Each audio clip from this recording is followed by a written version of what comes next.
Hello guys, welcome to my channel. आज की video में हम डिस्कस करेंगे एक सवाल का जवाब, जो कि है कि क्या आदमी मेंटेनेंस देने से बच सकता है। अब सवाल का जवाब पाने से पहले हमें सबसे पहले एक कहानी समझनी होगी। अब कहानी में दो हैं पात्र, एक है रवि और दूसरा है सीमा।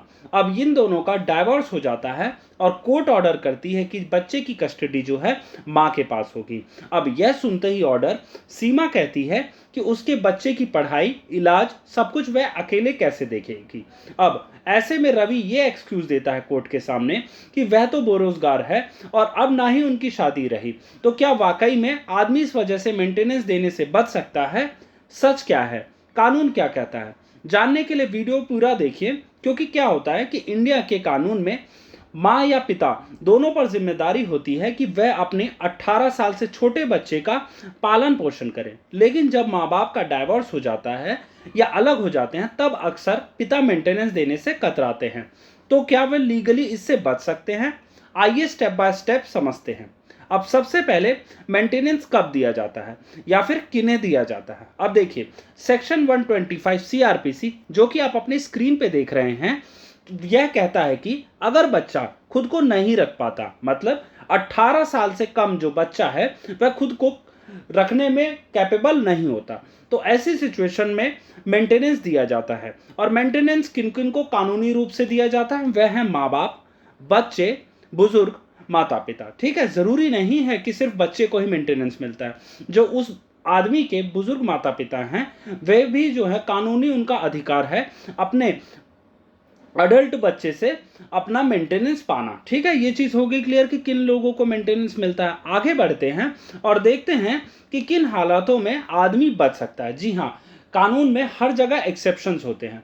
सेम इस कानून में भी सेक्शन 125 सीआरपीसी में कुछ जो हैं एक तरह से एक्सेप्शंस हैं, जो कि हैं वो रेयर सिचुएशंस है। रेयर सिचुएशन में सबसे पहला है कि बच्चा जो है पिता का ना हो, मतलब क्या है, बायोलॉजिकली, या फिर वह अडॉप्टेड नहीं हो। अडॉप्टेड नहीं हो कि पेपर वर्क ना हो रखा हो, क्योंकि हर चीज का अडॉप्शन का एक प्रोसेस होता है। अगर वह प्रोसेस ही फॉलो नहीं हुआ तो वह उसका बच्चा ही नहीं है। और वह बायोलॉजिकल भी ना हो, मतलब क्या है, उसका जो है वह बाप ना हो। ठीक है, ये पहली सिचुएशन है जिसमें जो एक्सेप्शन मिलती है। दूसरी सिचुएशन है कि बच्चा 18 प्लस हो और वह खुद कमाता हो। जी हाँ, ये दोनों कंडीशन जरूरी है। कि कौन कौन सी? 18 प्लस के साथ साथ जो है खुद भी कमाना जरूरी होता है। ये नहीं कि सिर्फ खाली वह 18 प्लस हो, कमाना भी जरूरी है। ठीक है, और उसके बाद तीसरी सिचुएशन है पिता के पास कस्टडी हो। अब देखिए, पिता के पास जब कस्टडी होगी तो ऑटोमेटिकली यह पॉसिबल नहीं है कि वह माँ से मेंटेनेंस मांगे, क्योंकि वह तो खुद ही कस्टडी लिए बैठा है, बाप जो है। तो ऐसी सिचुएशन में भी नहीं होता। ठीक है, अब चौथी सिचुएशन की बात करूं कि दूसरे ने कानूनी गोद ले लिया हो, मतलब क्या है कि उसकी जो बीवी है उसकी दूसरी शादी हो जाए और जो उसका जो स्टेप फादर है, जो उसका सौतेला बाप है, वह खुद ही लीगली अडॉप्ट कर लेगा उस बच्चे को। तो ऐसी सिचुएशन में भी उस बाप को मेंटेनेंस से एक्सेप्शन मिल जाता है। तो टोटल 4 सिचुएशन है जहां पे मेंटेनेंस से एक्सेप्शन मिल सकता है। ठीक है, और इन सभी केसेस में कोर्ट सबूत मांगता है। ये नहीं कि सिर्फ कह देने से कुछ नहीं होता, हर चीज का एक प्रूफ होना चाहिए कोर्ट ऑफ लॉ में। ठीक है, अब हम आगे बढ़ते हैं और जानते हैं कि गलत बहाने जो काम नहीं आते। जी हाँ, ये नहीं कि आप कुछ भी कोर्ट के सामने कह दें और कोर्ट उसको मान लेगी। अब सबसे पहला गलत बहाना जो काम नहीं आता वह है कि अगर आदमी ये कहे कि मैं तो अनएम्प्लॉयड हूं, तो कोर्ट कहेगा कि तुम्हारे पास हाथ पैर हैं, तुम काम कर सकते हो, तुम आम अर्न करो कुछ पैसे और अपने बच्चे को एज मेंटेनेंस दो। ठीक है, और दूसरी सिचुएशन ये है कि अगर वह ये कहे कि मैंने दूसरी शादी कर ली है, आदमी ये कहे कि दूसरी शादी कर ली है, तो ऐसे में भी मेंटेनेंस से छुटकारा नहीं मिलता। ठीक है, कोर्ट ये नहीं समझती कि अरे इसने तो दूसरी शादी कर ली और अब इसके दूसरे भी बच्चे को नहीं।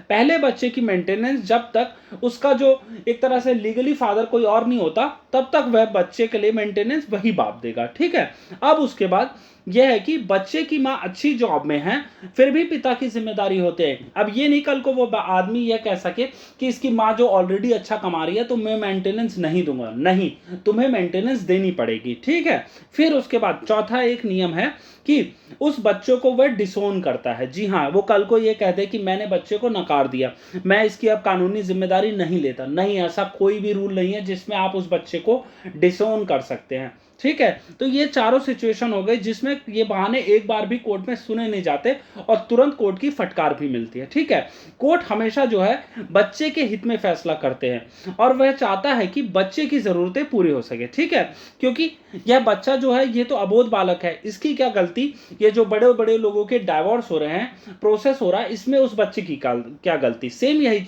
कोर्ट भी कंसिडर करती है। अब आगे बढ़ते हैं और देखते हैं कि अगर आदमी के पास इनकम ही ना हो तो क्या होता है, क्या होता है ऐसी सिचुएशन में। देखिए, अगर एक आदमी